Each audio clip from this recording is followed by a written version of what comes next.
West Indies America వేదికగా జరిగే T20 world cup అనంతరం టీమిండియా హెడ్ కోచ్ పదవి నుంచి రాహుల్ ద్రవిడ్ తప్పుకోనున్నారు. ద్రవిడ్ ప్లేస్ లో మాజీ ఆటగాడు గౌతమ్ గంభీర్ ను బీసీసీఐ కోరినట్టు తెలుస్తోంది. ఈ విషయాన్ని క్రిక్ ఇన్ఫో వెల్లడించింది.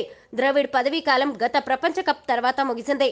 అదే సమయంలో కోచ్ పదవి నుంచి తప్పుకునేందుకు రాహుల్ ద్రవిడ్ సిద్ధం కాగా బీసీసీఐ టీ20 వరల్డ్ కప్ వరకు కొనసాగేలా ఒప్పించింది. పొట్టి కప్ ముగిసిన అనంతరం కోచ్ గా పదవీ విరమణ చేయబోతున్నారు. ఈ క్రమంలోనే ఇటీవల బీసీసీఐ కోచ్ నియామకానికి దరఖాస్తులను ఆహ్వానించింది. కొత్త కోచ్ 3.5 సంవత్సరాల పాటు భారత క్రికెట్ జట్టుకు బాధ్యత వహించాల్సి ఉంటుంది. దరఖాస్తులకు చివరి తేదీగా మే 27ను బీసీసీఐ నిర్ణయించింది.